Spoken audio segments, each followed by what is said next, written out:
انسان دین کی جب اللہ تعالیٰ اسے سمجھ دے تو پھر تین چیزیں حضرت مجدد الفسانی رحمۃ اللہ علیہ فرماتے ہیں، تین چیزیں اس کی زندگی میں اگر آ جائیں تو اس کی جو روحانی زندگی ہے وہ تعمیر ہو جاتی ہے۔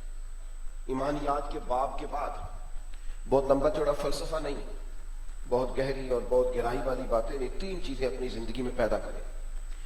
ہم نہ خود ہی طے کرتے ہیں کہ میں اچھا آدمی ہوں، پھر خود ہی ہم طے کر لیتے ہیں کہ میری قدر بھی ہونی چاہیے، پھر خود بخود ہی ہمارے کچھ اعزاز ہو جاتے ہیں، اپنے حساب سے ہی ہم نے اپنے آپ کو مزین کر لیا ہوتا ہے، بجائے اس کے کہ ہم اپنے اخلاقی رویوں پر، کردار و عمل پر، اپنی روحانی زندگی پر، تقوی کے معیار پر غور کریں اور اپنے آپ کو صحیح معنوں میں مرتب کریں۔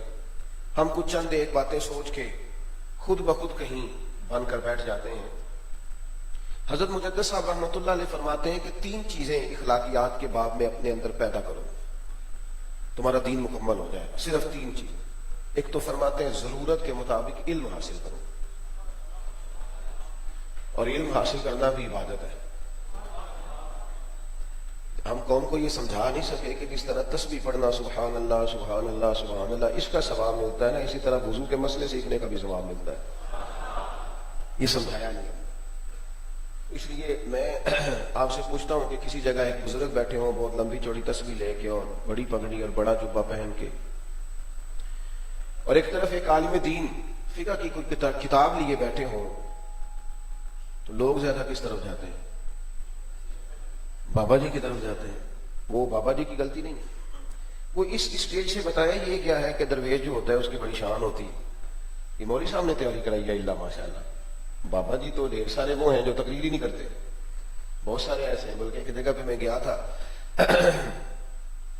تو صاحب سجادہ جو تھے آستانے کے، تو کہا چلو اور کچھ نہیں تو ان سے کو دعائی مانگ لیں، کہنے لگے وہ نہیں مانگتے۔ میں کہوں انہوں نے ہندی نہیں، تو میں نے کہتے داخل کراؤ مدرسے، تاکہ کم از کم ربانہ آتینا تو سیکھ لیں، اتنا تو کم از کم مریدوں کے لیے مانگ لیں۔ پانچ علمو جو کرے فقیری او کافر مرے دیوانہ ہو، ایک صوفی کا فتویٰ ہے۔ تو ہمارے ہاں یہ مزاج پیدا کیا گیا کہ علم سیکھنا، پڑھنا پڑھانا، اس کو لوگوں نے عبادت نہیں سمجھا، اور میرے جیسے جو پڑھنے پڑھانے والے تھے انہوں نے بھی نہیں سمجھا، پڑھنے پڑھانے والے نے خود بھی نہیں۔ اقبال نے کہا تھا کہ عجب نہیں کہ خدا تک تیری رسائی ہو، پر تیری نظر سے تو پوشیدہ ہے آدمی کا مقام، تو خود اپنے مرتبے کو ہی نہیں جانتا۔ طالب علم اور عالم دین نے یہ سمجھا ہی نہیں میرا مقام کیا ہے۔ وہ ذرا پیسے والا بندہ دیکھا تو روب کا شکار ہو گئے، ذرا کوئی بڑے نام والا آدمی دیکھا تو ان کی باتیں کمزور پڑ گئیں۔ تو دیکھ اللہ نے تیرے ساتھ فضل کتنا فرمایا ہے کہ تجھے اپنے دین کی سمجھ عطا فرمائی ہے۔ جب تک تیرے اندر وہ طاقت، وہ قوت، وہ خودداری، وہ عزت نفس نہیں پیدا ہوگی، تیرا علم آگے نفع کیسے دے گا؟ تو ہمارا یہ مزاج ہے کہ علم کو، عالم کو، کتاب کو، تدریس کو اس طرح سے ہم نے اس رنگ میں لیا نہیں کہ وہ ایک روحانی زندگی ہے۔ اگر اسے لے لیا جائے نا تو شریعت کے اعمال سارے، ان کا دار و مدار تو انسان کی نیتوں پر ہوتا ہے۔ نبی پاک علیہ السلام نے جو سوچ ہمیں عطا فرمائی تھی وہ یہ تھی کہ حضور مسجد شریف میں تشریف لائے، ایک طرف کچھ لوگ بیٹھ کے اللہ کا ذکر کر رہے تھے، ایک طرف ایک شخص بیٹھ کر لوگوں کو دین پڑھا رہا تھا، باقی سن رہے تھے۔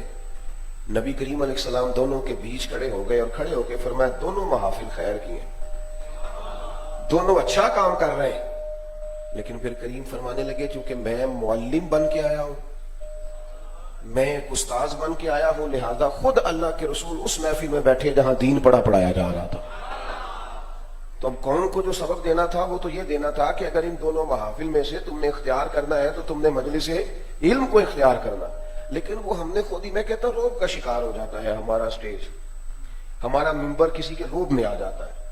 وہ 15 20 30 مرید ہوتے ہیں پیر صاحب کے، اور پتہ ہوتا ہے خطیب صاحب کو کس نوعیت کا پیر ہے، لیکن اس کے روب کا شکار ہے کیونکہ بڑی کرسی پہ بیٹھا ہے۔ وہ سمجھ ہی نہیں پاتے کہ یار میرا منصب کیا ہے، میری وجہ سے لوگ قائل ہو رہے ہیں، کن کن جاہلوں کے قائل ہو رہے ہیں۔ تو مجدد صاحب فرماتے ہیں تین چیزیں تیری زندگی میں ضروری ہیں، ایک تو ضرورت کے مطابق علم حاصل کر، اور دوسرا فرمایا جو پڑھا ہے نا اسے بحث کے لیے نہ پڑھ، کمائی کے لیے نہ پڑھ، ذریعہ معاش نہ بنا۔ حدیث ہے نا مشکات میں، نبی پاک علیہ السلام نے فرمایا جس نے دین کا علم اس لیے حاصل کیا کہ وہ علماء سے بحث کرے گا یا جاہلوں پہ روب جمائے گا، اسے اللہ جنت کی خوشبو بھی عطا نہیں کرے گا۔ اگر تیرا مطمع نظر دین پڑھ کے بھی دولت ہی رہا، انشراح صدر کیسے پیدا ہوگا؟ یقین کامل کیسے پیدا ہوگا؟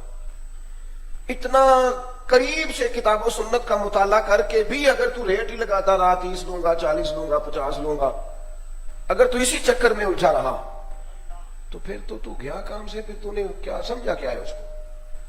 فرمایا ایک تو پہلی شرط یہ ہے کہ ضرورت کے مطابق دین کا علم حاصل کرے، اور پھر جو سیکھا ہے اس پر عمل کرے، جو سیکھا ہے اس پر۔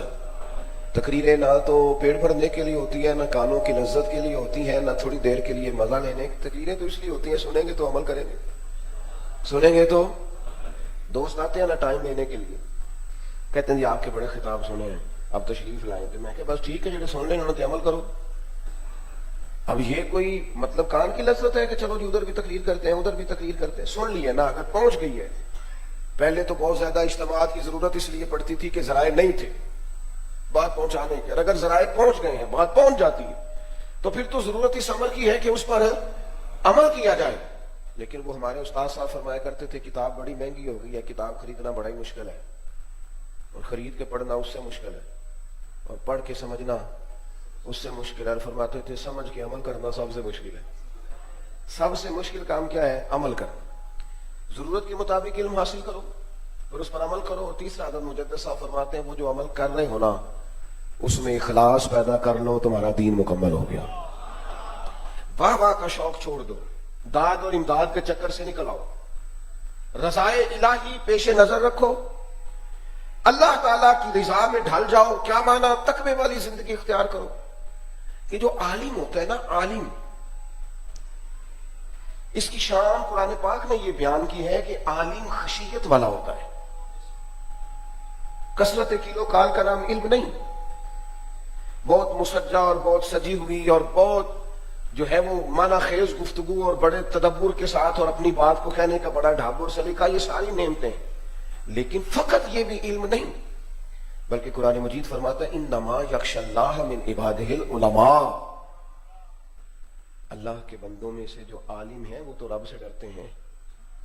حضرت عبداللہ ابن مسعود رضی اللہ تعالیٰ عنہ اس آیہ کریمہ کے تحت فرماتے تھے پتہ کرنا ہونا بندہ کتنا عالم ہے۔ تو ہمارے ہاں تو یہ ہوتا ہے نا، تقریر دیکھو، تحریر دیکھو، تدریس دیکھو، فرماتے تھے تم نے جانچنا ہونا کتنا بڑا عالم ہے، یہ دیکھا کرو اس کے دل میں خوف خدا کتنا ہے۔